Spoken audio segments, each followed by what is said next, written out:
I might, by quoting President Sarkozy of France in his justification for the law, kind of a remarkable statement. He says, and I quote, this is the president of France, "The burqa is not a religious symbol. It's a sign of enslavement, of debaseness. I want to say this solemnly. The burqa will not be welcome on the territory of the French Republic. We cannot accept in our country women imprisoned behind a mask, deprived of all social life, of their identity." So, Mona, let me start with you. You want to extend this ban across the world. Do you agree with President Sarkozy that merely because somebody wants to dress like this, they choose to dress like this, they shouldn't be permitted to do so? You know, Elliot, I detest Nicolas Sarkozy. I consider him right-wing and racist, but I also detest the niqab and I detest the face veil. And I say this as a Muslim woman. I think it represents an ideology that does not believe in Muslim women's rights to do anything but choose to cover her face. And I believe that the niqab dangerously equates piety with the disappearance of women. And so I support banning it everywhere because it's not in the Quran. It's not an obligation for a Muslim woman to cover her face. And my talk with you now, with you seeing my face, is going to be very different than if I was sitting here with my face covered. I believe the human face is central to communication. Okay, Mona, the only thing I would observe, and I want to give Hebah a chance to jump in, of course, but I heard you use the singular personal pronoun I many times, and that I have no doubt you believe that, but why should your beliefs ban other people from wearing what they want to wear? That's what I don't get. Hebah, explain to me why you think the ban is a bad idea. I think that it's a bad idea because I think it's yet another example of men telling women how to dress, how to live their life. It's another way to try to control women and to take it to a government level and to try to legislate the way that a woman dresses is not just wrong and against human rights, but it really violates the whole basis that the democracy and democratic countries are based on. This is a free choice. This is something that I choose to wear. I disagree that it's some right-wing something that is permitted in Islam. I have a master's degree in mechanical engineering and I am free to do whatever I want, and this is a choice that I want to make. And just because somebody doesn't accept my interpretation of Islam or personally like it doesn't mean that we can use laws to violate people's freedom of expression and freedom of religion. But let me just ask you this. When you go to the airport, you understand there are going to be obligations. They're going to have to check you for security like they check all the rest. When you get a driver's license, they take a picture with or without your veil on.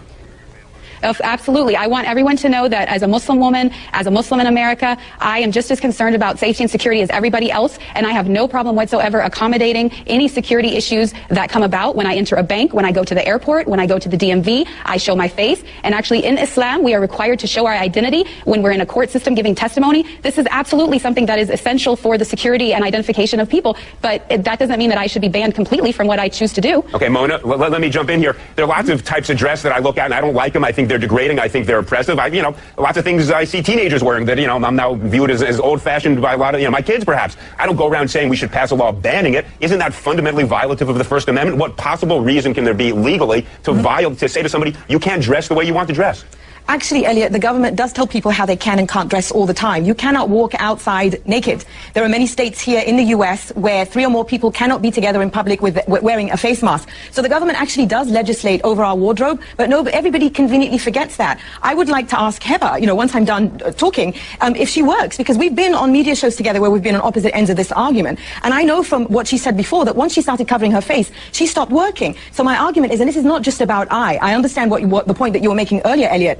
Feminist groups, many women's rights groups have made the point that what the niqab does in a society, especially for Muslim women, is that it creates a spectrum where that is the pinnacle of piety and that is the good Muslim woman. And so of course it affects me. In France, where this ban is going in effect, Muslim women's rights groups there support it because they find that Muslim women who live have been put under tremendous pressure by the Muslim right wing to give into the niqab, and when they speak out they are told, it's basically they become these political pawns. Yeah, that's why I said I oppose Sarkozy, but I oppose this on women, because what choice do women have besides covering their face? This ideology doesn't recognize Muslim women's rights. Mona, I just have to push you on one thing here. There are certain prohibitions on the way people dress, or you mentioned nudity, that don't dress, that are in fact imposed upon us by law, but none of them that I'm aware of relates to a specific religion and says if you are a devout member of a religion, you cannot dress in a way that you are obligated to practice your religion, your choice of faith. Can you think of any example like that? Because I can think of 1,000 other laws, if this were upheld, that suddenly we would limit all sorts of things that people do for their religious beliefs because we don't agree with it. Wouldn't that be a very dangerous thing to do? See, this is, I think, where these right-wing interpretations of religion get a free pass, because everybody says, well, it's my religious obligation, it's my religious right to do this. Let's look really at what we're talking about here. We're talking about the disappearance of women justified in the name of them becoming closer to God. So the closer you want to become to God, the less of you, the more you disappear. But this Mona, is not I don't feel that I have disappeared at all. One at a time. I disagree. Guys, one at a time. Hebah, excuse me, jump in. Tell us, has anybody forced you to do this? Is this something you're doing of your own free will? Nobody has forced me to do this, and I really have to disagree with the statistics that Mona is trying to put forth, because studies have shown that there are only 2,000 women in France that wear the niqab. The majority of them are converts who converted to Islam and are voluntarily choosing to do it. This is my choice. Nobody can force me to take it off. I would not take it off even if you paid me to do it. And the fact of the matter is that I have never met a single Muslim woman in all of my travels around the world that is being forced to wear it. I understand Mona does not like it and does not want to wear it personally, but she keeps talking about her own feelings about it, and she wants to use the law to support it. If she wants a diversity in Islamic belief, then she has to accept my version just like she wants me to accept hers. Mona, let me ask you this question. Do you have any evidence to support your statement that women are forced to wear this? And let me ask you this. If women are being forced to do something they don't want to do, there is recourse other than banning this entire mode of dress that is chosen, as we just heard from Hebah, by people who do choose to wear it of their own free will. Well, you know, I lived in Saudi Arabia. Hebah says that she's traveled the world and she's never met a woman who's been forced to wear it. I lived in Saudi Arabia where millions of women are forced to cover their face. But now that the argument will be, well, that's in Saudi Arabia, not in France.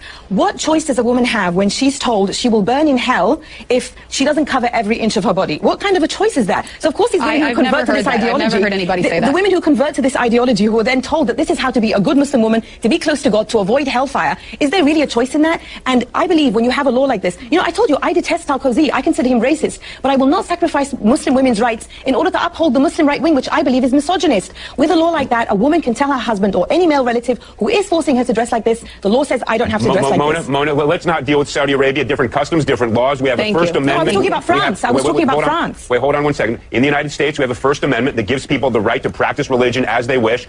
Do you not think that a law that in the United States that would ban this form of dress would violate the First Amendment permission to practice religion as each individual sees fit? Well, this comes back to religion again. Everything is allowed just because someone says it's their religious belief. You know what? No, Mona, you're going to jump in. Hold 1 second. It's banned or permitted until there is some compelling state interest on the other side, but it's got to be an overwhelming interest. What is the overwhelming interest that would justify us in banning a type of dress that people choose as a result of their religion? Well, all the reasons I just gave you, but I will repeat. I believe that this is genuinely harmful to Muslim women because it creates this pinnacle of piety in which a Muslim woman is told this is the closest you can get to God, and she's disappeared. I'm no longer here. You don't even know who I am. The face is central to communication. And not just that, it objectifies women. The pinnacle of objectification. Look, I agree with much of what you're saying, but not as a matter of law. Hebah, you know, you get the last word. You haven't gotten a fair time on this one. Give it best 15 seconds you've got. Thank you.